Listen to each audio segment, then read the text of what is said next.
El padre Ignatius llevaba 3 horas recitando el ritual romano de exorcismo cuando mi hijo de 7 años, David, comenzó a sonreír. No era la mueca demoníaca que habíamos visto durante las últimas 2 semanas, los labios retorcidos, los dientes expuestos en snarl animal, la expresión de odio puro que ningún niño debería ser capaz de formar. Esto era diferente.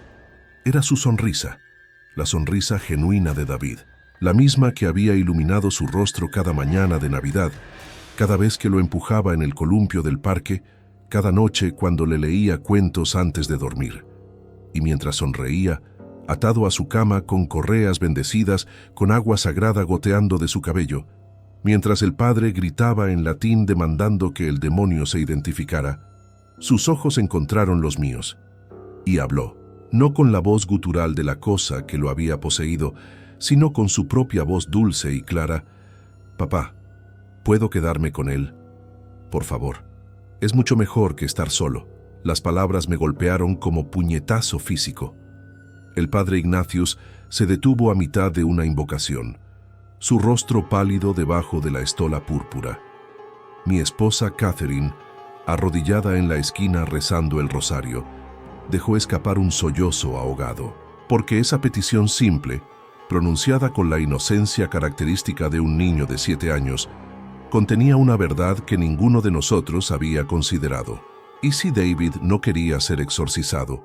¿Y si la posesión que habíamos estado luchando por revertir durante 2 semanas aterradoras era algo que él realmente deseaba? ¿Y si mi hijo, mi dulce niño que rezaba conmigo cada noche antes de dormir, había elegido voluntariamente al demonio sobre Dios? Yo era pastor bautista. Había pasado 20 años predicando sobre el bien y el mal, sobre la lucha entre Dios y Satanás, sobre la importancia de elegir el camino correcto.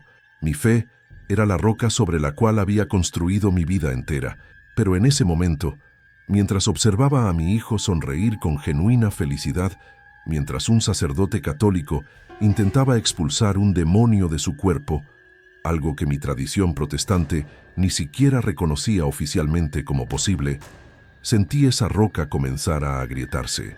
Porque si David quería la posesión, si la prefería a la normalidad, entonces, ¿qué decía eso sobre mi fe?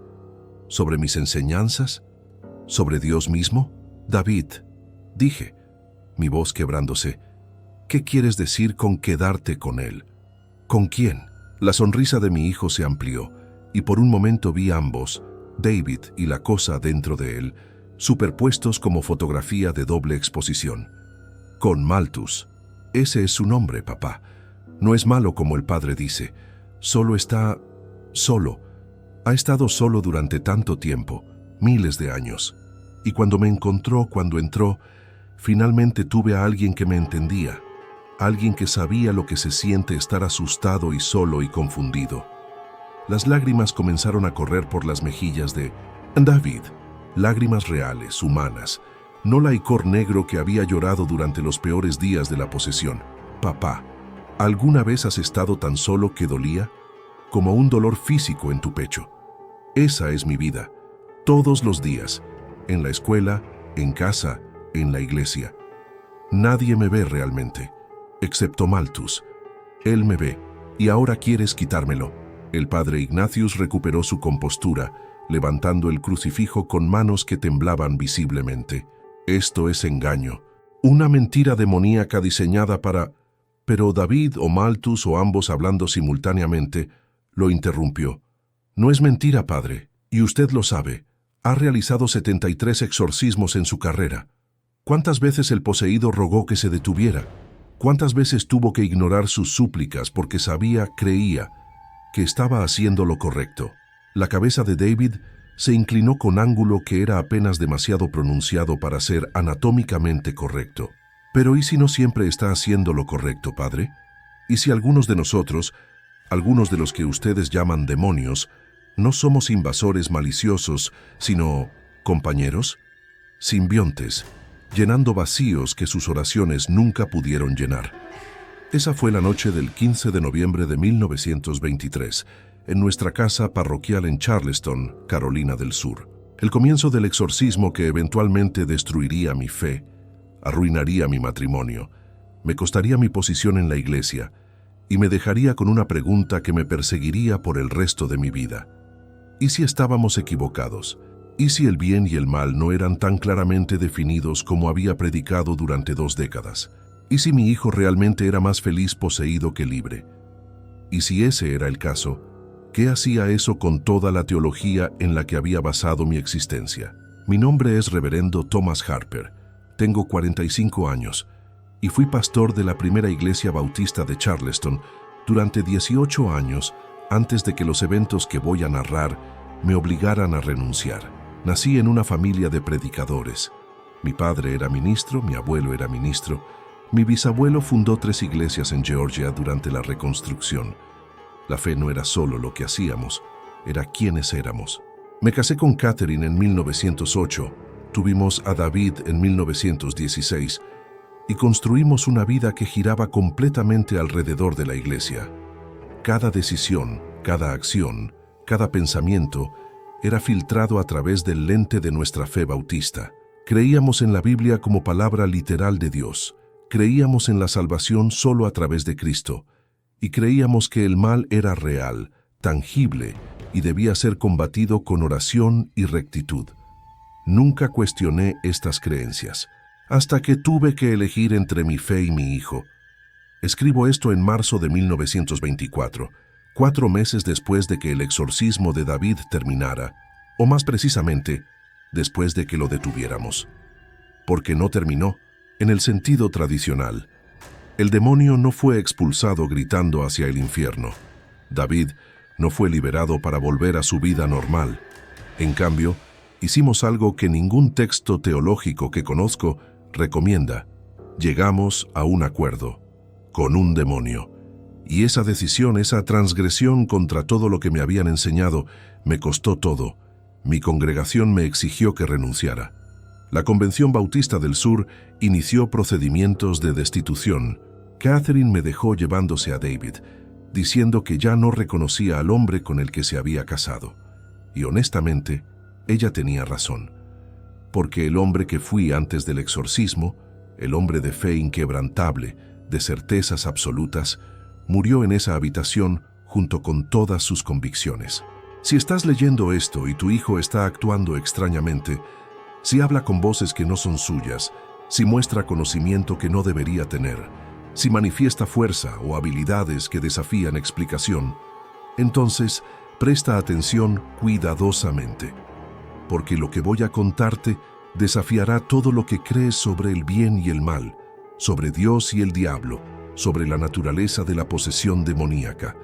No te daré respuestas fáciles, no te daré la certeza que busques, pero te daré la verdad tal como la viví. Y esa verdad es esta. A veces lo que llamamos demonio no es puramente maligno.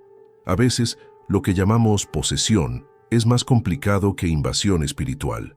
Y a veces salvar a tu hijo significa cuestionar cada verdad que alguna vez consideraste absoluta. La posesión de David comenzó, o al menos fue cuando lo notamos, en octubre de 1923. Empezó sutilmente. Temperamento inusual, pesadillas vívidas, resistencia repentina a asistir a la iglesia. Los pediatras no encontraron nada mal. Los psicólogos sugirieron ansiedad infantil normal. Pero Catherine y yo sabíamos que era algo más, especialmente después de la noche en que David levitó. No metafóricamente. Literalmente levitó 2 pies sobre su cama mientras dormía, con su cuerpo suspendido horizontalmente en el aire durante casi 5 minutos antes de bajar suavemente de vuelta al colchón sin despertar. Después de eso, consultamos con cada autoridad religiosa que conocíamos. Los bautistas no creen en posesión demoníaca en el sentido católico. Consideramos tales cosas superstición medieval. Pero cuando tu hijo flota en el aire, cuando habla en idiomas que nunca aprendió, cuando muestra fuerza suficiente para romper muebles con sus manos desnudas, las posturas doctrinales se vuelven menos importantes que encontrar respuestas. Esta es la historia de cómo un pastor bautista terminó llamando a un sacerdote católico para exorcizar a su hijo, de cómo presencié cosas que mi teología decía que eran imposibles, de cómo escuché a mi hijo suplicar que no lo separáramos del demonio que lo poseía, porque ese demonio era el único ser en el universo que lo hacía sentir comprendido, y de cómo, al final, tuve que elegir entre dogma y compasión, entre mantener mi fe intacta o salvar la cordura de mi hijo. Elegí a mi hijo, y esa elección me costó todo, pero incluso ahora, 4 meses después, viviendo en una habitación alquilada en Savannah, trabajando como empleado en una tienda de comestibles, porque ninguna iglesia me contratará, no me arrepiento, porque David está vivo, está funcionando, y aunque lleva dentro de él algo que mi fe dice que debería ser destruido, está más feliz de lo que jamás estuvo antes de la posesión. ¿Qué tipo de Dios crearía un mundo donde esa sea la única opción? Los primeros signos fueron tan sutiles que casi los pasamos por alto. A principios de octubre de 1923, David comenzó a tener pesadillas. No las pesadillas normales de monstruos bajo la cama o miedo a la oscuridad, sino sueños vívidos y específicos que lo dejaban temblando y sudando, murmurando sobre el hombre gris que lo visitaba. Dice que está atrapado, nos contó David una mañana durante el desayuno, removiendo su avena sin comerla. Dice que ha estado atrapado durante mucho tiempo y que necesita ayuda. Que soy el único que puede escucharlo. Catherine y yo intercambiamos miradas preocupadas, pero lo atribuimos a imaginación infantil sobreactiva. David siempre había sido un niño sensible, introspectivo, el tipo de niño que prefería leer libros a jugar afuera con otros niños. Tal vez estaba procesando algo de la escuela, o tal vez había escuchado una historia de fantasmas que lo había asustado. Pero las pesadillas continuaron y empeoraron. Para mediados de octubre, David despertaba gritando 3 o 4 veces por semana, y cuando corríamos a su habitación, lo encontrábamos sentado en la cama con los ojos bien abiertos, pero sin vernos realmente, murmurando en lo que sonaba como conversaciones. No monólogos, sino diálogos, como si estuviera respondiendo a alguien que solo él podía escuchar. No, no puedo hacer eso. Pero dijiste que solo querías hablar. Está bien, lo intentaré. Y luego, después de unos minutos, parpadeaba, nos veía parados en su puerta y preguntaba con genuina confusión: ¿Papá? ¿Mamá? ¿Por qué están en mi habitación? No recordaba las conversaciones, no recordaba haber gritado. Era como si esos momentos fueran completamente borrados de su memoria consciente. El 20 de octubre, Catherine me llamó al estudio de la iglesia en pánico. Thomas, necesitas venir a casa, ahora. Es David. Conduje los 3 kilómetros a nuestra casa parroquial en tiempo récord para encontrar a Catherine en el porche, pálida y temblando. Está en su habitación. No quise entrar sola. Subimos las escaleras juntos, y cuando abrí la puerta del cuarto de David, sentí como si hubiera cruzado a otro mundo. La temperatura de la habitación había bajado al menos 20 grados. Podía ver mi aliento condensándose en el aire frío.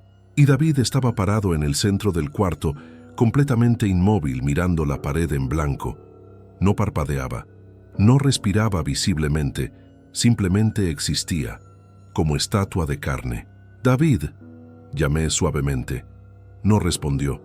Me acerqué, extendiendo mi mano para tocar su hombro, y en el momento en que hice contacto, su cabeza se giró hacia mí, solo su cabeza, no sus hombros, en un ángulo que hizo que mi estómago se retorciera. «Hola, reverendo Harper», dijo con voz que era casi la de David, pero con una cualidad rasposa debajo, como si 2 gargantas hablaran simultáneamente. «El niño ha estado contándome sobre usted, sobre su fe, sobre su certeza absoluta de que comprende cómo funciona el universo». Una sonrisa se extendió por su rostro, demasiado amplia, estirando su boca más allá de lo que la anatomía humana debería permitir. Debe ser reconfortante, esa certeza, esa convicción de que está del lado correcto, del lado de Dios. La temperatura bajó aún más y vi escarcha formándose en las ventanas. Pero, ¿qué pasaría si le dijera que su Dios, su concepto de la divinidad, es solo una de muchas verdades? Que hay entidades que precedieron a su Cristo, a su Yahvé, a todos los dioses que los humanos han adorado, y que algunos de nosotros no somos lo que sus textos nos llaman. No somos demonios, simplemente somos.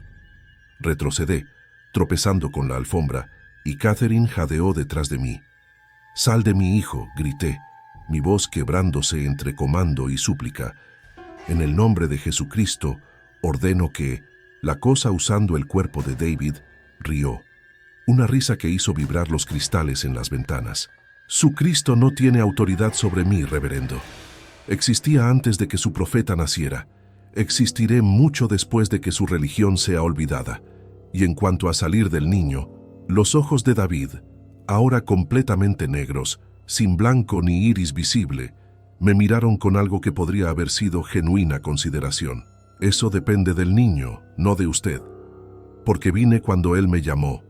No conscientemente, tal vez, pero en su soledad más profunda, en su dolor más oscuro, gritó al vacío pidiendo a alguien, cualquiera, que lo entendiera. Y yo respondí.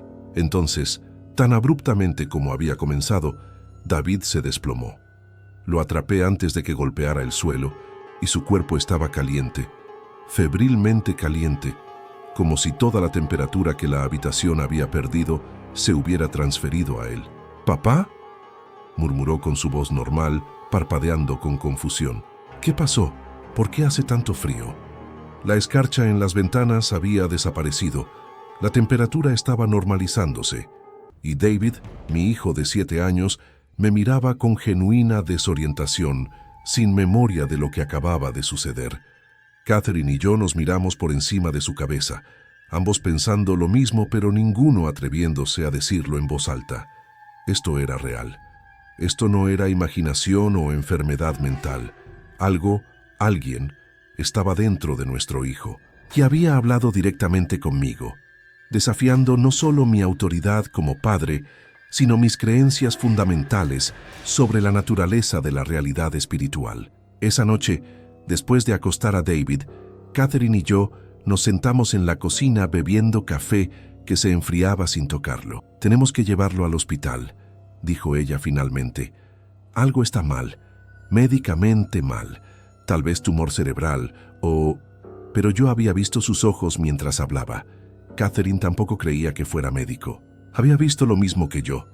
La temperatura imposible, la cabeza girando en ángulos antinaturales, el conocimiento en esos ojos negros que ningún niño de 7 años debería poseer. «Creo que necesitamos ayuda espiritual», dije con voz apenas audible. «Creo que David está poseído». La palabra se quedó suspendida en el aire entre nosotros, imposible y sin embargo innegable. Catherine sacudió su cabeza violentamente. «No, los bautistas no creen en eso. Eso es superstición católica. Eso es...». Se detuvo, su argumento derrumbándose bajo el peso de lo que ambos habíamos presenciado. Durante los siguientes días, consulté con cada autoridad religiosa en mi red. El obispo episcopal me aconsejó oración y posiblemente consejería psicológica. El rabino Goldstein de la sinagoga local sugirió que podría ser Dibuk, un espíritu no descansado en la tradición judía, pero admitió que estaba fuera de su experiencia. Finalmente, en desesperación contacté a la diócesis católica de Charleston. Me conectaron con el padre Ignatius Chen, un jesuita de 60 años que había sido entrenado en Roma, específicamente en el ritual de exorcismo. «Reverendo Harper», me dijo cuando nos reunimos en su oficina, «aprecio que venir a mí debe haber sido difícil dadas nuestras diferencias teológicas. Pero si lo que describe es genuina posesión demoníaca, entonces las líneas denominacionales se vuelven irrelevantes. Esto es guerra espiritual y necesitamos usar todas las armas disponibles». El padre Ignatius vino a nuestra casa el 25 de octubre para evaluar a David.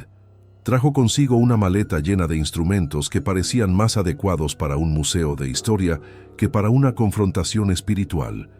Crucifijos de diferentes materiales y épocas, frascos de agua de varios lugares santos, reliquias que afirmó contenían fragmentos de huesos de santos. Observé con fascinación y aprensión mientras realizaba una serie de pruebas, rociando agua bendita sobre David, quien se encogió violentamente y gritó aunque el agua era temperatura ambiente, mostrándole varios símbolos religiosos, ante los cuales David respondió con miedo genuino o indiferencia completa, dependiendo del símbolo. hablándole en latín, a lo que David respondió en el mismo latín, un idioma que definitivamente nunca había estudiado. Después de 2 horas, el padre Ignatius me llevó aparte. Reverendo, su hijo está genuinamente poseído, y no por demonio menor. La entidad dentro de él es antigua, poderosa y, esto es inusual, no completamente maligna, frunció el ceño. En mis 73 exorcismos previos, las entidades siempre han sido claramente malévolas. Torturaban al anfitrión, blasfemaban contra Dios, intentaban hacer daño a todos los presentes. Pero esto... Hizo una pausa, buscando palabras. Esto es diferente. La entidad parece genuinamente interesada en David, no de manera depredadora, sino casi protectora, como si realmente se preocupara por él. Y eso me preocupa más que la malevolencia abierta. Porque si el niño percibe a la entidad como amiga, el exorcismo será mucho más difícil. Requerirá que expulse algo que David quiere mantener. Esas palabras resonaron ominosamente mientras preparábamos para el exorcismo. Según el padre Ignatius, el ritual debía realizarse en la casa del niño, en la habitación donde la posesión era más fuerte. Requería preparación de 3 días, oraciones continuas, bendiciones de cada superficie en la casa, ayuno por parte de los participantes. Catherine y yo seguimos cada instrucción meticulosamente, pero durante esos 3 días observé a David cuidadosamente y vi algo que me perturbó profundamente. Estaba más feliz. No cuando la entidad tomaba control completamente, esos momentos todavía eran aterradores, sino en los momentos intermedios. Cuando David y la entidad parecían coexistir, cuando compartían el cuerpo, David sonreía más, reía más, parecía más relajado, más confiado, más cómodo en su propia piel de lo que jamás lo había visto. Como si la presencia del demonio lo completara de alguna manera que su vida previa, completa con padres amorosos, iglesia estable, comunidad de apoyo, nunca había logrado. La noche antes del exorcismo programado, entré en la habitación de David para verificar. Esperaba encontrarlo dormido. En cambio, estaba sentado en su cama, con las piernas cruzadas, mirándome con ojos que alternaban entre azul humano y negro vacío. «Hola, papá», dijo, y no podía distinguir si era David o la entidad o ambos. «Sé lo que van a hacer mañana. Malthus me lo explicó, van a intentar separarnos». Lágrimas comenzaron a correr por sus mejillas. «Pero papá, no quiero que se vaya.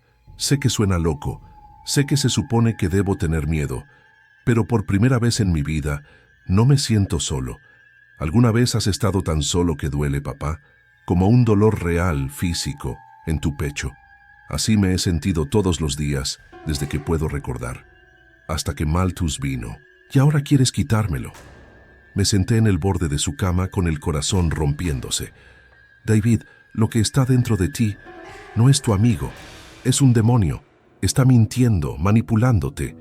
David sacudió su cabeza violentamente. «No, papá. Tú eres el que está mintiendo, no a mí, a ti mismo. Porque en el fondo sabes que estoy diciendo la verdad. Sabes que he estado luchando, que he estado sufriendo, y ninguna de tus oraciones, ninguna de las lecciones de la escuela dominical de mamá, ninguno de los sermones en la iglesia jamás me ayudaron. Pero Malthus sí. Me ve, me entiende, y no me juzga por ser diferente». Sus ojos, completamente humanos ahora, completamente David, me miraron con un dolor que nunca había visto en un niño. «Así que por favor, papá, antes de que comience el exorcismo mañana, antes de que intentes expulsarlo, solo pregúntate, ¿lo estás haciendo porque realmente crees que es lo mejor para mí? ¿O lo estás haciendo porque tu teología te dice que debes hacerlo, sin importar lo que yo quiera?» No tenía respuesta. Me quedé en su habitación mucho después de que se durmiera, observando su rostro pacífico, preguntándome si realmente estaba haciendo lo correcto. Mi fe me decía que sí.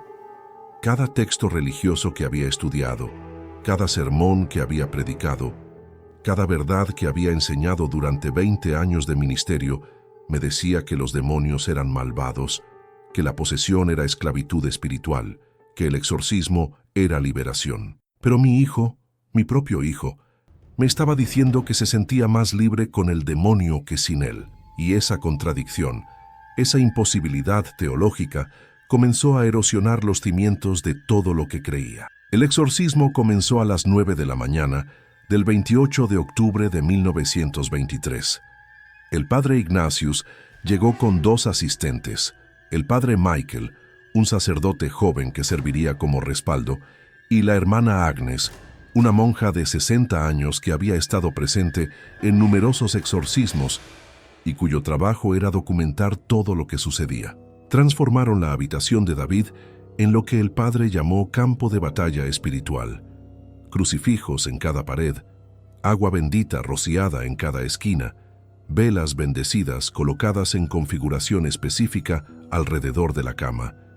Y en el centro de todo, David, atado a su cama con correas de cuero que el padre había bendecido durante 3 días continuos. Las restricciones no son para lastimarlo, explicó el padre Ignatius mientras Catherine sollozaba silenciosamente en la esquina. Son para su protección y la nuestra. Durante el exorcismo, la entidad puede manifestar fuerza sobrehumana. He visto niños de 5 años arrojar hombres adultos a través de habitaciones. Las correas evitan que se lastime o lastime a otros. David no luchó cuando lo atamos. Eso por sí solo era inquietante. Simplemente se acostó, dejó que aseguráramos las correas alrededor de sus muñecas y tobillos y nos miró con expresión de resignación triste. «Está bien», dijo con voz pequeña. «Entiendo por qué tienen que hacer esto. Solo sepan que no funcionará. No de la manera que esperan». El padre Ignatius ignoró las palabras, abriendo el Rituale Romanum, el libro oficial de ritos de exorcismo de la Iglesia Católica, y comenzando con las oraciones iniciales. Exorcízote, omnis spiritus immunde. Las palabras latinas llenaban la habitación, resonando contra las paredes, y observé a David cuidadosamente para ver su reacción. Al principio, nada. Solo un niño pequeño acostado quieto, escuchando palabras en idioma que no entendía. Pero luego, gradualmente, algo cambió. Sus ojos comenzaron a oscurecerse. Su respiración se volvió más profunda, más pesada. Y una sonrisa, no la de David, sino esa mueca demoníaca que había visto antes, se extendió por su rostro. «Ah, padre Ignatius Chen», dijo la voz rasposa que conocíamos como Malthus. «Nacido en Shanghái en 1863, ordenado en 1887. 73 exorcismos completados, con 72 éxitos. Solo un fracaso. La niña de Boston en 1919 que murió durante el ritual. ¿Todavía se despierta pensando en ella, padre? ¿Todavía se pregunta si su fe fue lo suficientemente fuerte o si simplemente cometió un error técnico en el ritual?» El padre Ignatius palideció, pero continuó sus oraciones, elevando su voz. Malthus rió. «Tan predecible. Cuando los confronto con verdades incómodas, simplemente rezan más fuerte, como si el volumen marcara la diferencia». La cabeza de David se giró hacia mí, con esos ojos completamente negros fijos en mi rostro. Y el reverendo Thomas Harper, el hombre de fe inquebrantable. «Dígame, reverendo, ¿ha considerado que tal vez su hijo me llamó porque su versión de Dios, su divinidad lejana, juiciosa, que exige perfección constante, nunca le ofreció lo que necesitaba? ¿Compañía, comprensión, aceptación sin condiciones?» «Mientes», grité aunque mi voz carecía de convicción, porque parte de mí, una parte que crecía más fuerte cada minuto, se preguntaba si había verdad en esas palabras. David siempre había sido un niño difícil de alcanzar, emocionalmente distante incluso con Catherine y conmigo. Habíamos atribuido eso a su personalidad introvertida, a su naturaleza contemplativa. Pero, ¿y si había sido algo más? ¿Y si había estado sufriendo de una manera que nosotros, tan envueltos en nuestras rutinas eclesiásticas y obligaciones ministeriales, simplemente no habíamos visto? El padre Ignatius intensificó el ritual, colocando su estola sobre la frente de David y recitando oraciones de expulsión más fuertes. «En nomine Patris et Filii et Spiritus Sancti», Y fue entonces cuando las cosas comenzaron a volverse verdaderamente extrañas. La temperatura de la habitación comenzó a fluctuar salvajemente, calor sofocante un momento, frío glacial el siguiente. Las velas parpadeaban aunque no había brisa, y David o Malthus comenzó a hablar en múltiples idiomas simultáneamente, como si docenas de voces salieran de su garganta pequeña al mismo tiempo. Catherine se levantó con la intención de huir de la habitación, pero la hermana Agnes la detuvo gentilmente. «Señora Harper, sé que es aterrorizante, pero su presencia es importante. El niño necesita saber que su familia está luchando por él». Catherine asintió débilmente, volviendo a arrodillarse, retomando su rosario con dedos temblorosos. Y mientras rezaba, mientras el padre Ignatius continuaba su ritual, Malthus comenzó a hablar directamente a ella. Catherine Harper, nacida Catherine Mills en 1895, casada con Thomas en 1908 a los 13 años, porque sus padres la prometieron. ¿Alguna vez le has dicho a tu esposo que llorabas cada noche durante el primer año de matrimonio? ¿Que te sentías atrapada, demasiado joven, desesperada por libertad que nunca tendrías? Catherine jadeó, lágrimas corriendo por su rostro. ¿Cómo? Pero Malthus no había terminado. Y cuando nació David, cuando viste su rostro por primera vez, tu primer pensamiento fue: ahora nunca podré escapar. No amor, no alegría, solo resignación. Y has cargado esa culpa durante 7 años. «Detente», rugió el padre Ignatius, rociando agua bendita directamente en el rostro de David. La piel donde las gotas tocaban comenzó a humear, literalmente humear, como si el agua fuera ácida. David gritó, pero no con voz demoníaca, con su propia voz, su voz de niño. «Duele, papá, duele, haz que se detenga». Me lancé hacia adelante, apartando la mano del padre. «Está lastimándolo, puede ver que está lastimando a mi hijo». El padre Ignatius me empujó hacia atrás con fuerza sorprendente. «Ese no es su hijo hablando, reverendo. Es el demonio manipulándolo, mostrando dolor para que usted intervenga. Es el truco más antiguo en el libro del exorcismo». Pero miré a David. Realmente lo miré, y vi miedo genuino en sus ojos. No el miedo de un demonio siendo expulsado, el miedo de un niño siendo torturado. Durante las siguientes 2 horas, el ritual continuó con intensidad creciente. El padre Ignatius recitaba oraciones cada vez más poderosas, invocaba santos cada vez más oscuros, usaba reliquias cada vez más potentes. Y con cada escalada la respuesta se volvía más violenta. David, o Malthus, o ambos, comenzó a convulsionar contra las correas con tanta fuerza que la cama de madera crujía. Sangre comenzó a gotear de su nariz, sus orejas. Sus ojos rodaban hacia atrás mostrando solo lo blanco. Y las voces, Dios, las voces, se volvían más numerosas, más fuertes, hasta que parecía que docenas de entidades gritaban desde su pequeño cuerpo. «¡Está funcionando!», exclamó el padre Ignatius con algo como triunfo en su voz. «La entidad se está debilitando. Puedo sentirlo».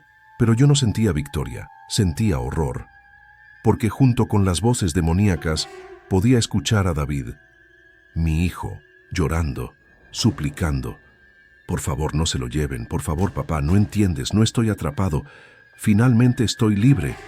A la marca de 3 horas, algo dentro de mí se rompió.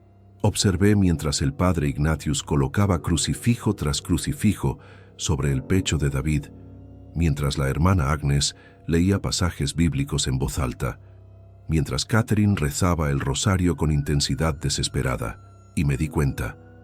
Esto no se sentía como liberación, se sentía como violación. Estábamos forzando nuestra voluntad sobre David, nuestras creencias sobre las suyas, sin preguntarle alguna vez qué quería, porque habíamos decidido, basados en textos de 2000 años de antigüedad, basados en tradiciones que tal vez no entendían la situación completa, que sabíamos lo que era mejor para él. Pero ¿y si estábamos equivocados?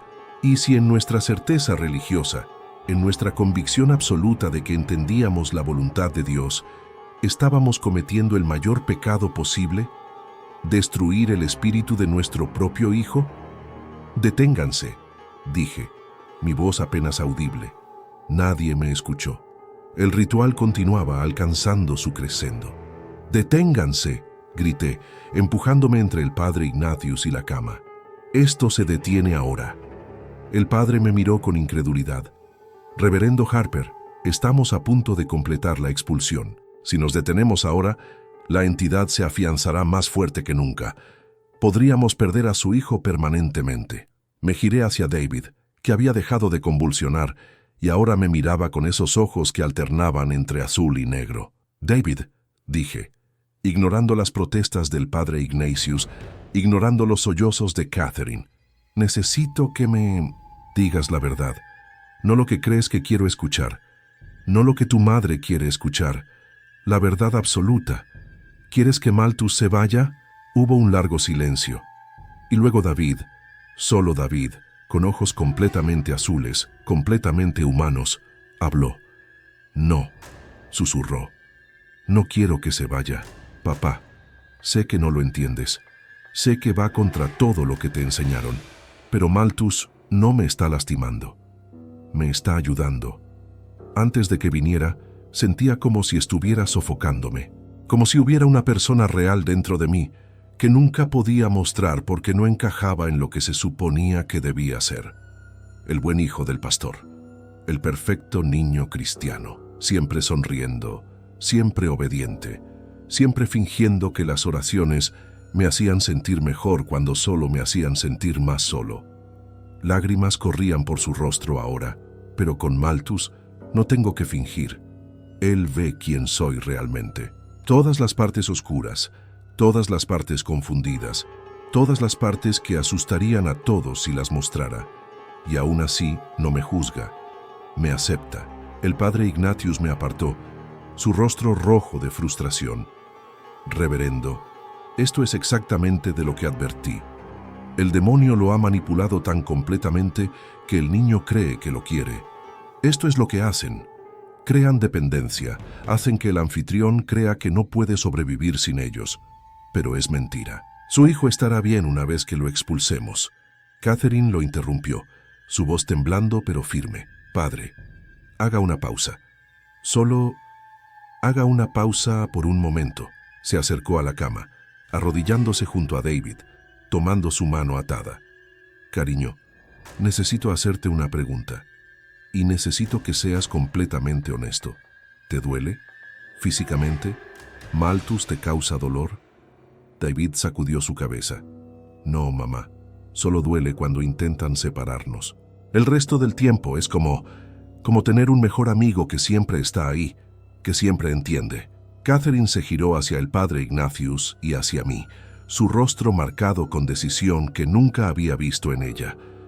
«Entonces creo que deberíamos detener el exorcismo, al menos temporalmente, hasta que entendamos mejor qué está sucediendo». El padre Ignatius pareció como si acabara de decir algo herético. «Señora Harper, con el debido respeto, no es su decisión. Esta es una situación espiritual que requiere». Catherine se puso de pie, enfrentándolo con una ferocidad maternal que era magnífica de presenciar. «Es mi hijo, mi decisión, y estoy diciendo que se detiene. Ahora». La hermana Agnes, quien había estado en silencio durante toda la confrontación, finalmente habló. «Padre Ignatius, tal vez deberíamos escuchar. Esto es inusual. En todos los exorcismos que he presenciado, nunca he visto un niño articular tan claramente, tan coherentemente, sin manipulación demoníaca obvia que desea mantener la posesión. Tal vez necesitamos tiempo para consultar con autoridades superiores». El padre Ignatius cerró su Rituale Romanum con golpe que resonó en el espacio cerrado. «Esto es un error terrible. Pero si insisten en detener el ritual, no puedo obligarlos, solo les advierto. Cada hora que la entidad permanezca dará más control. Cada día que pasen sin expulsión hará la eventual separación más difícil, más peligrosa, más potencialmente letal. Han visto lo que sucedió hoy, el sangrado, las convulsiones, la manifestación de fuerza sobrenatural.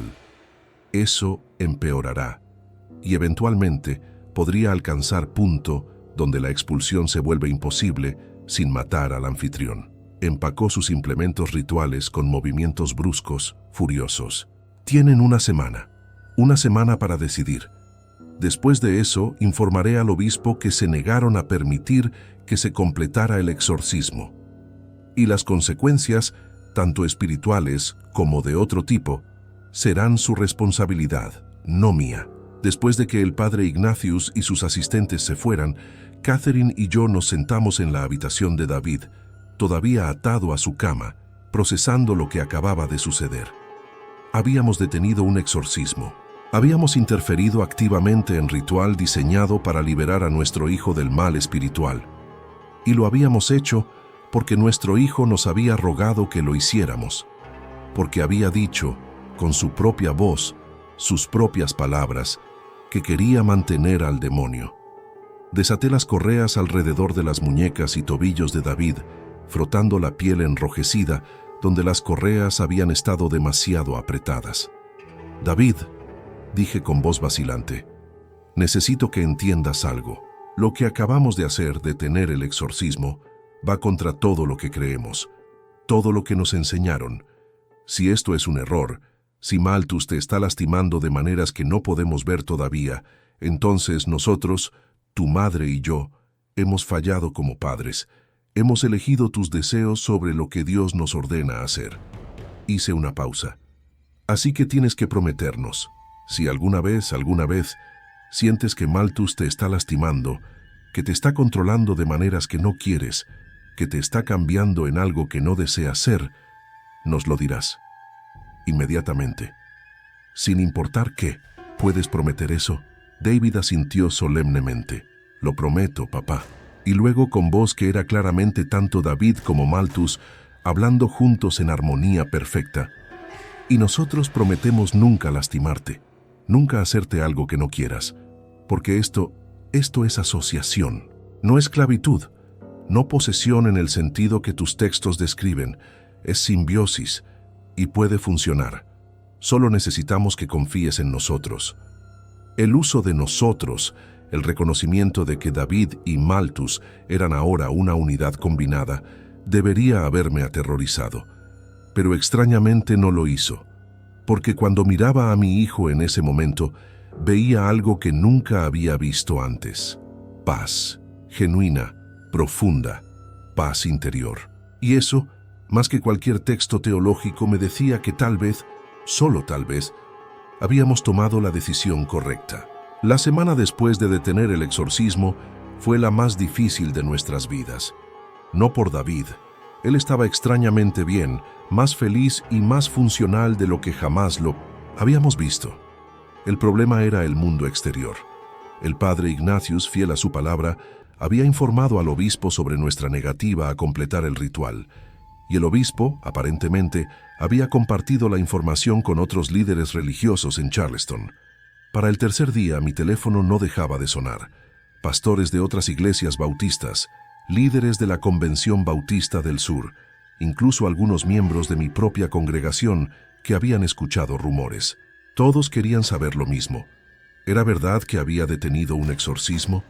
¿Que estaba permitiendo que mi hijo permaneciera poseído por un demonio?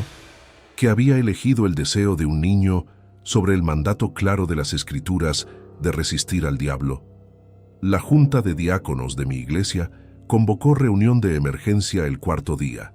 Me senté frente a 12 hombres que habían sido mis amigos, mis confidentes, mis hermanos en Cristo durante años. Ahora me miraban con mezcla de confusión, decepción y algo parecido a miedo. El diácono principal, Harold Whitmore, un hombre de 70 años que había conocido a 3 generaciones de mi familia, habló primero.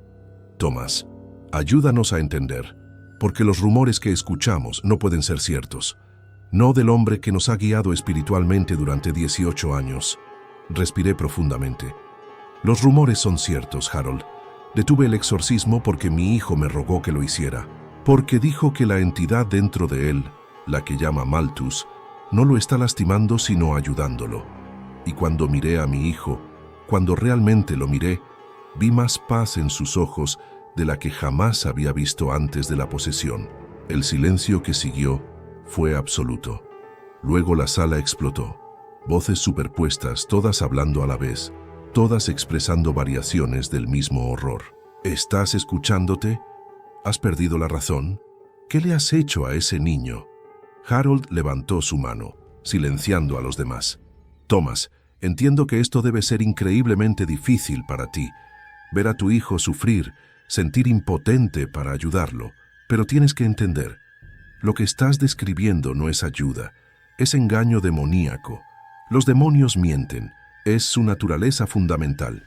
Y lo que sea que le haya dicho a David, lo que sea que le haya hecho creer, es mentira diseñada para mantener control sobre él. Se inclinó hacia adelante, su expresión sincera. Necesitas completar el exorcismo. Por el bien de David, por el bien de tu familia y, francamente, por el bien de tu ministerio. Porque si continúas por este camino, no podrás seguir siendo pastor de esta iglesia. ¿Me estás amenazando?, pregunté, mi voz más fría de lo que pretendía. Harold sacudió su cabeza tristemente. No es amenaza, Thomas, es realidad. Un pastor que permite que su propio hijo permanezca poseído por demonio, que activamente interfiere en exorcismo, que parece estar cuestionando las verdades fundamentales de nuestra fe. Ese no es un hombre que puede liderar congregación. Los miembros ya están preguntando. Algunas familias han dejado de asistir. Y si esto continúa, si te niegas a corregir el curso, la Junta no tendrá opción excepto pedirte que renuncies. Miré alrededor de la mesa, buscando alguna señal de apoyo, alguna cara que mostrara comprensión. Pero solo vi juicio. Estos hombres que habían orado conmigo, reído conmigo, llorado conmigo a través de años de ministerio compartido, ahora me veían como hereje, como padre fallido, como pastor comprometido.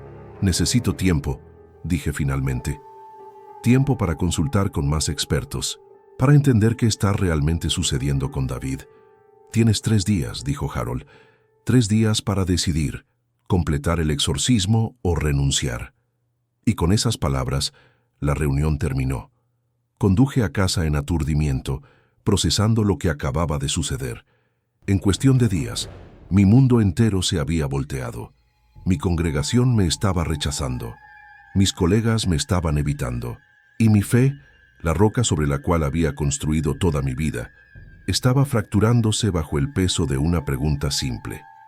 ¿Y si estaba equivocado? ¿Y si todo lo que había creído sobre demonios, sobre posesión, sobre la naturaleza absoluta del bien y el mal, era más complicado de lo que mis textos teológicos admitían? Esa noche encontré a David en su habitación, leyendo la Biblia. No nuestro catecismo infantil, ni sus libros de historia habituales, la Biblia completa. Específicamente, el libro de Job. «Hola, papá», dijo sin levantar la vista. Estaba leyendo sobre Job, sobre cómo Dios permitió que Satanás lo torturara solo para probar su fe.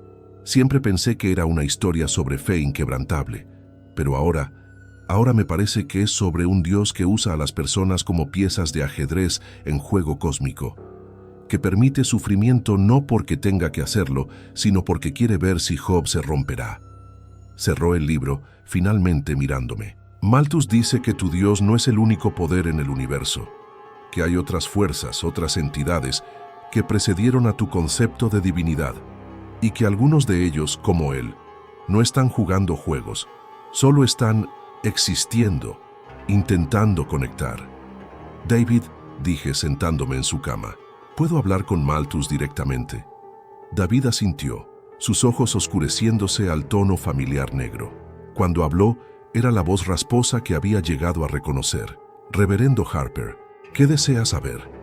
Tragué mi miedo, mi repulsión entrenada, y pregunté la pregunta que había estado evitando. ¿Qué eres? Realmente, no lo que mis textos dicen que eres, no lo que la teología afirma que eres. La verdad, Malthus consideró esto por largo momento. Soy antiguo. Existí antes de que tu especie desarrollara lenguaje, antes de que desarrollaran religión. Soy conciencia sin forma física, flotando en espacios entre espacios, observando dimensiones de realidad que tus sentidos no pueden percibir. Y estoy solo, tan profundamente solo, que tu idioma no tiene palabras para describirlo. Imagina existir durante eones sin contacto, sin comunicación, sin conexión a nada. Eso es mi existencia. O era, hasta que encontré a David. ¿Cómo lo encontraste?, pregunté. Malthus o David o ambos sonrió. Él me encontró, no conscientemente, pero su soledad resonó en frecuencia que pude detectar, como señal de radio en silencio de vacío. Y cuando investigué, cuando me acerqué, encontré mente joven que estaba tan hambrienta de conexión como yo. Así que ofrecí intercambio. Mi compañía, mi conocimiento, mi perspectiva sobre realidad que va más allá de tus 3 dimensiones percibidas.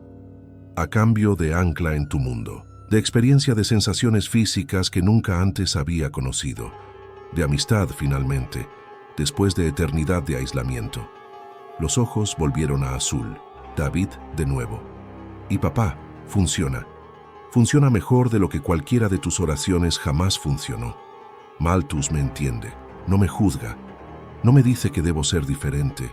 Solo está allí, siempre, y por primera vez en mi vida. No me siento solo. Pasé esa noche despierto, luchando con lo que me habían dicho. Si Malthus estaba diciendo la verdad, y cada instinto que poseía me decía que lo estaba, entonces era algo más allá de mi comprensión teológica. No demonio en sentido bíblico, no ángel caído luchando contra Dios, simplemente otra forma de conciencia. Una que había encontrado en mi hijo alma gemela igualmente solitaria. Y si ese era el caso, entonces, ¿qué derecho tenía yo, o cualquiera, de separarlos? Pero mi entrenamiento, mi fe, mis 20 años de predicar sobre absolutos espirituales, gritaban que esto era herejía, que estaba siendo manipulado, que necesitaba completar el exorcismo sin importar lo que David dijera, sin importar cómo se sintiera, porque los demonios mienten y los niños no saben lo que es mejor para ellos. El día después de mi ultimátum de la Junta de Diáconos, recibí llamada inesperada. Era del doctor Eugene Peterson, profesor de estudios religiosos en Universidad de Virginia, que se especializaba en fenómenos de posesión entre culturas. Había escuchado sobre mi caso. Aparentemente el padre Ignatius había consultado con él y quería ofrecer perspectiva. Reverendo Harper, dijo con voz cálida y no juiciosa, entiendo que está en situación increíblemente difícil y quiero ofrecerle algo que su tradición religiosa tal vez no le dé: contexto antropológico.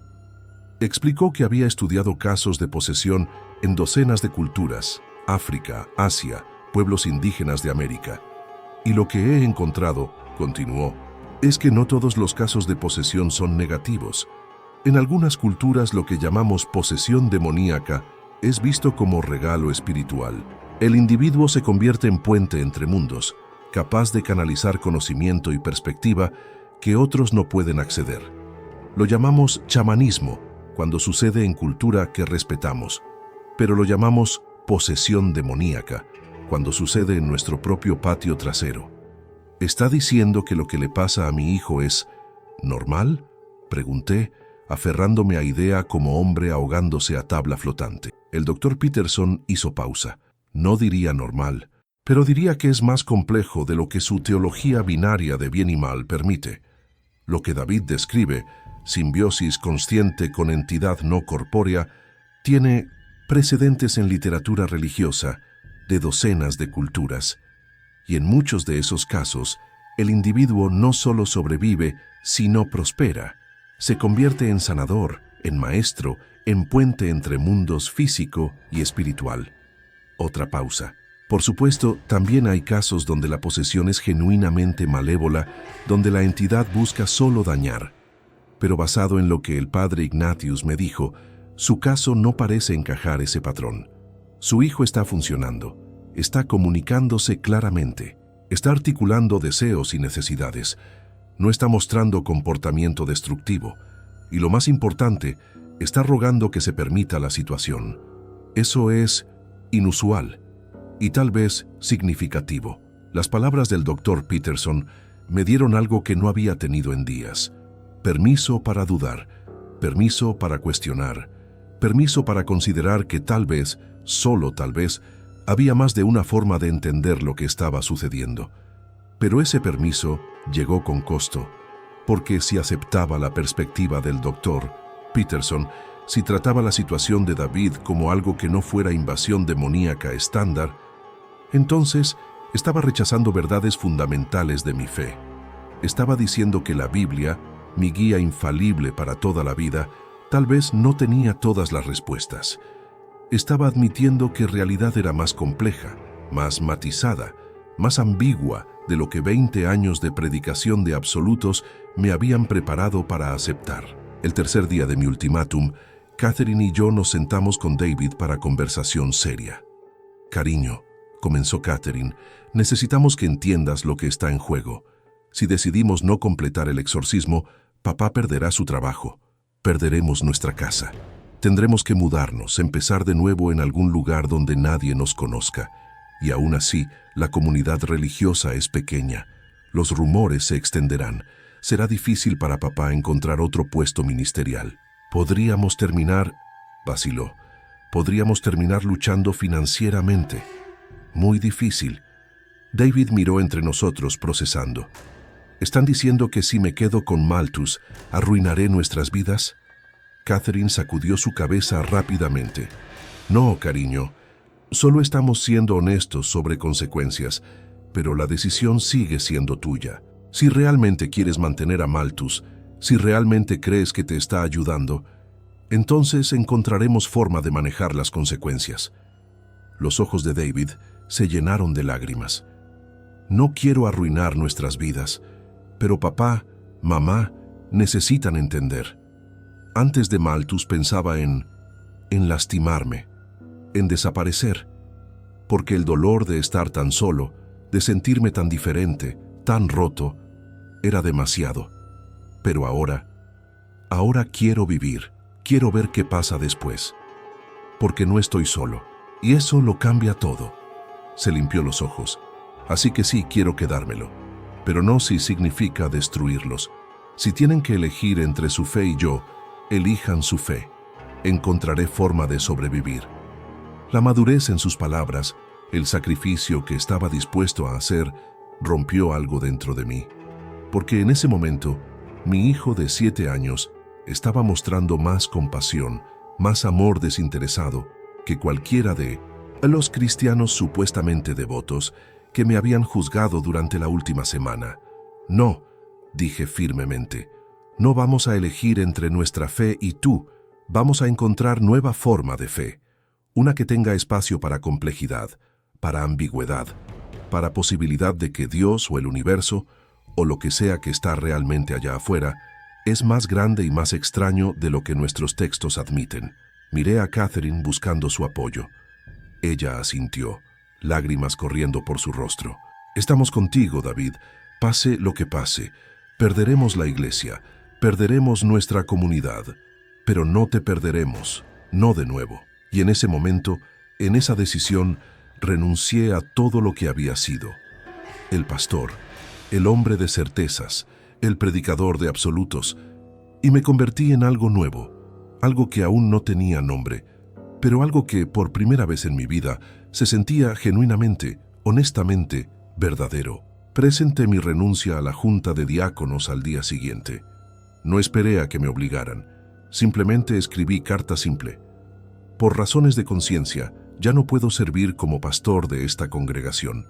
Efectivo inmediatamente, renuncio a mi posición». Harold Whitmore me llamó esa noche, su voz una mezcla de alivio y tristeza. «Thomas, espero que entiendas que esto es lo mejor para todos.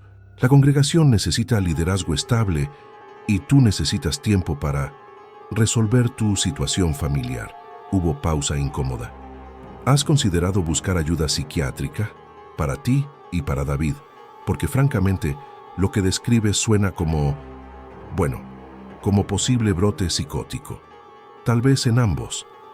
Colgué sin responder, porque sabía que ninguna cantidad de explicación haría que gente como Harold entendiera. Habían vivido toda su vida en mundo de certezas absolutas, y yo acababa de descubrir que vivía en mundo de ambigüedades hermosas y aterradoras. La noticia de mi renuncia se extendió rápidamente por la comunidad religiosa de Charleston. Para el final de la semana había recibido cartas de otros pastores, algunas expresando preocupación genuina, otras condenándome abiertamente como hereje. La Convención Bautista del Sur inició formalmente procedimientos de destitución, citando desviación doctrinal grave y rechazo de verdades bíblicas fundamentales. Catherine perdió su posición como maestra de escuela dominical. Varias de sus amigas, mujeres con las que había compartido café y conversación durante años, dejaron de devolverle las llamadas. Nos convertimos en parias, en advertencia. En la historia que otros padres contaban a sus hijos sobre qué pasa cuando te desvías del camino correcto. Y honestamente, dolía. Dolía más de lo que había anticipado perder comunidad que había sido mi vida entera. Pero mientras perdíamos todo eso, algo inesperado sucedió. Personas comenzaron a contactarnos, no de nuestra comunidad religiosa tradicional, sino de los márgenes.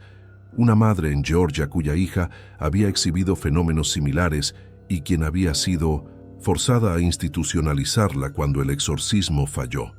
Un padre en Tennessee cuyo hijo hablaba sobre compañero invisible que parecía saber cosas que ningún niño debería saber. Un psiquiatra en Boston que se especializaba en casos que llamaba experiencias espirituales atípicas. Todos habían escuchado sobre nuestro caso. Aparentemente el padre Ignatius, a pesar de su desaprobación, había estado discutiéndolo en círculos académicos y querían saber más. Querían saber si realmente era posible que posesión pudiera ser otra cosa que invasión maligna, que simbiosis entre humano y entidad no corpórea podía funcionar.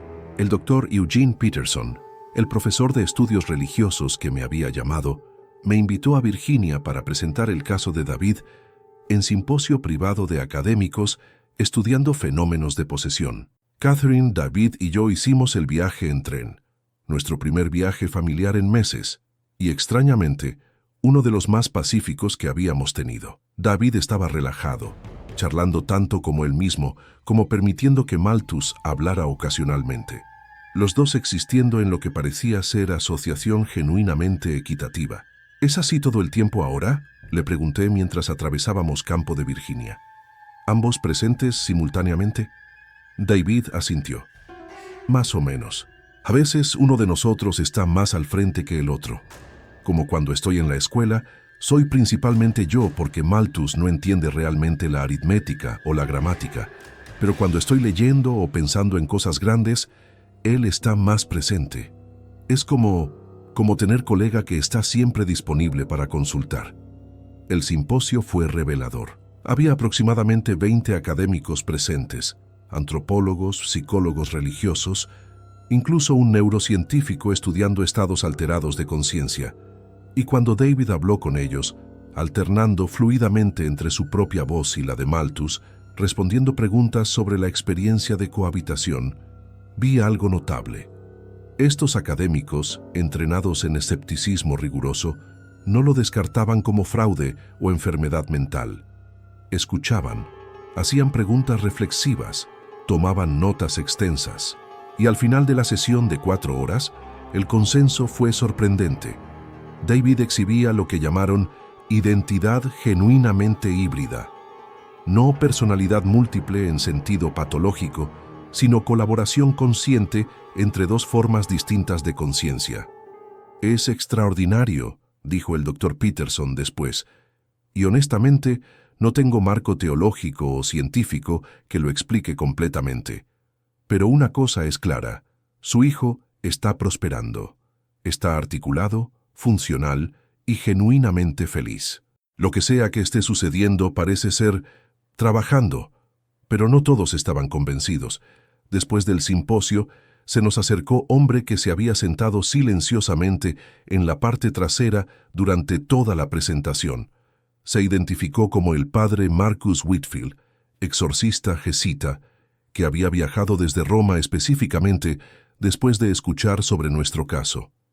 Reverendo Harper, dijo con acento inglés culto, entiendo por qué tomó la decisión que tomó.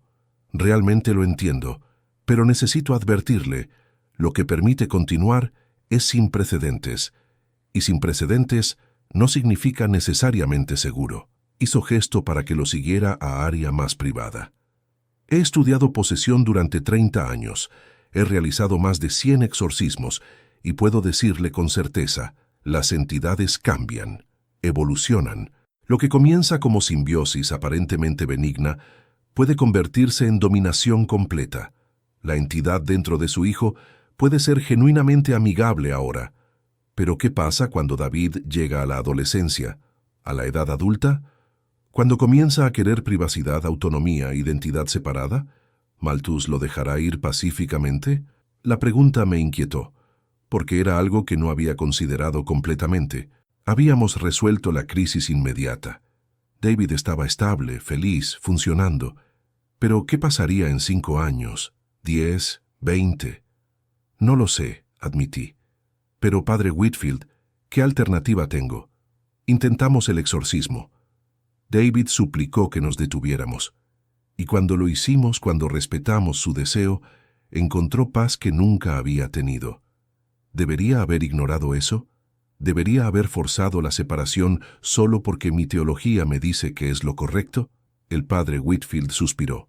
No tengo respuesta fácil, pero le diré esto. Si alguna vez, ve señales de que la relación se está volviendo no equitativa, de que Malthus está tomando más control del acordado, de que David está siendo eclipsado en lugar de complementado, llámeme, inmediatamente, porque en ese punto tendrá que actuar, y cada día que espere hará la eventual separación más difícil. Regresamos a Charleston con más preguntas que respuestas, pero también con algo que no habíamos tenido antes. Red de apoyo, personas que no nos juzgaban, que entendían que lo que estábamos navegando era complejo más allá de cualquier marco teológico simple. El Dr. Peterson se ofreció a monitorear a David regularmente, documentando su desarrollo a lo largo del tiempo. Varios académicos expresaron interés en estudiar el caso longitudinalmente, e inesperadamente recibí oferta de trabajo, no como pastor, esos días habían terminado, sino como consultor para organización que trabajaba con familias experimentando fenómenos espirituales inusuales. Necesitamos personas que entiendan tanto la teología como la complejidad de estos casos, explicó la directora. Personas que no asuman automáticamente que todo fenómeno inusual es maligno. Usted ha vivido esto. Puede ayudar a otros a navegar. Tomé el trabajo. Nos mudamos a Savannah, donde la organización tenía oficinas, donde nadie nos conocía, donde podíamos comenzar de nuevo sin peso de nuestro pasado. Y durante los siguientes meses comencé a reconstruir no solo mi vida, sino mi fe. Ya no en certezas absolutas, ya no en blanco y negro, bien contra mal, Dios contra demonio, sino en algo más matizado, más complejo, más honesto con la realidad, que realmente experimentaba en lugar de la realidad que mis textos me decían que debería experimentar. Comencé a leer teólogos que había evitado previamente, místicos que hablaban sobre naturaleza paradójica de Dios, filósofos que cuestionaban certezas religiosas, académicos que estudiaban cómo diferentes culturas entendían lo divino. Y encontré, para mi sorpresa, que mi fe no murió, evolucionó, se hizo más profunda, más rica, más capaz de sostener paradoja. David prosperó en Savannah. Hizo amigos en su nueva escuela, aunque cuidadosamente mantenía su situación privada. Solo nosotros, Catherine, yo y puñado de académicos de confianza, sabíamos sobre Malthus. Y en la superficie, David parecía niño completamente normal, excepto que no lo era. Era más. Era niño más entidad antigua, era humano más algo más. Y esa combinación le daba perspectiva, profundidad, comprensión que ningún niño de 8 años, ahora 9, luego 10, normalmente poseería. Leía vorazmente filosofía, astronomía, física cuántica. Hacía preguntas que dejaban perplejos a sus maestros, y ocasionalmente, cuando estaba solo con nosotros, hablaba sobre cosas que Malthus le había mostrado, perspectivas sobre realidad desde dimensiones que humanos normalmente no podían percibir, conocimiento sobre naturaleza de conciencia que desafiaba entendimiento científico actual. Un año después de detener el exorcismo, tuvimos reunión familiar. Solo nosotros tres, Catherine, yo y David, sentados en nuestra nueva sala en Savannah. Necesitamos verificar, dije. Necesitamos asegurarnos de que esto todavía está funcionando, que todavía estás feliz con el acuerdo. David, o David y Malthus, era cada vez más difícil separar dónde terminaba uno y comenzaba el otro. Asintió. Todavía funciona, papá. Mejor que nunca, honestamente. Malthus y yo hemos encontrado equilibrio. Hay cosas que él es mejor en ellas, cosas que yo soy mejor. Y juntos somos más de lo que cualquiera de nosotros sería solo. Hizo pausa. Pero quiero que sepan, si alguna vez eso cambia, si alguna vez siento que estoy perdiendo control, que me está eclipsando, les diré. Inmediatamente. Porque entiendo ahora lo que arriesgaron por mí, lo que sacrificaron, y no voy a desperdiciar eso quedándome en situación que se ha vuelto dañina. Catherine lloró. Lágrimas de alivio, de orgullo, de amor por hijo, que había madurado de maneras que nunca esperamos. Estamos muy orgullosos de ti, dijo. No solo de cómo has manejado esto, sino de la persona que te estás convirtiendo. Es diferente de lo que imaginamos cuando naciste, pero es hermoso, y real, y único. David sonrió.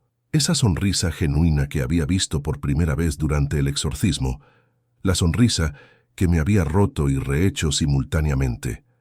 Gracias por creer en mí, por elegirme sobre sus certezas. Sé que no fue fácil, sé que costó todo, pero papá, sus ojos azules ahora completamente humanos, encontraron los míos. Creo que encontraste algo mejor que certezas. Encontraste verdad, y eso vale más que cualquier cantidad de fe inquebrantable en cosas equivocadas. Esa noche, después de que David se durmió, Catherine y yo nos sentamos en el porche trasero, mirando estrellas de Georgia. ¿Te arrepientes?, preguntó ella. ¿Alguna vez te arrepientes de detener el exorcismo? Consideré la pregunta honestamente. Extraño la certeza, admití. Extraño saber exactamente qué creer, qué predicar, dónde está la línea entre bien y mal. ¿Pero arrepentirme? No. Porque lo que tenemos ahora, lo que David tiene ahora, es más real que cualquier cosa que tuvimos antes. Es complicado, es confuso, desafía todo lo que me enseñaron, pero es verdadero, y al final prefiero verdad complicada sobre mentiras reconfortantes. Catherine asintió, recostándose contra mí. Tu padre habría estado decepcionado. Tu abuelo habría estado horrorizado. Sonreí tristemente. Lo sé, pero creo que mi hijo único, extraño, maravilloso, está bien, y eso tiene que ser suficiente. Han pasado 5 años desde que detuve el exorcismo. Es marzo de 1929 ahora, y David tiene 12 años. Está entrando en la adolescencia. Esa edad que el padre Whitfield me advirtió sería crítica, cuando los deseos de autonomía e identidad separada típicamente emergen, y he estado observando cuidadosamente, buscando señales de tensión entre David y Malthus, señales de que el acuerdo se está desmoronando, pero hasta ahora lo contrario parece ser cierto. La simbiosis se ha profundizado, se han vuelto tan integrados que ya no hablo de ellos como entidades separadas. Es solo David ahora, David que es más que David, David que contiene multitudes, y él es extraordinario. Lee filosofía universitaria, mantiene correspondencia con físicos sobre teoría cuántica, escribe poesía que hace llorar a adultos, no porque sea un prodigio en el sentido tradicional, sino porque tiene perspectiva que ningún humano solo podría poseer. Perspectiva desde fuera del tiempo lineal, desde dimensiones que nuestra percepción normal no puede acceder. Mi fe nunca se recuperó, no en la forma que era antes. No puedo volver a pararme en púlpito y predicar certezas absolutas sobre Dios y el diablo, bien y mal, salvación y condenación. Porque he visto la realidad es más extraña, más compleja, más hermosa y aterradora de lo que cualquier texto religioso admite. ¿Significa eso que perdí mi fe? ¿O significa que encontré fe más profunda, una que puede sostener paradoja, ambigüedad, misterio? No lo sé. Algunos días me siento como hereje que traicionó todo lo que sus ancestros creyeron.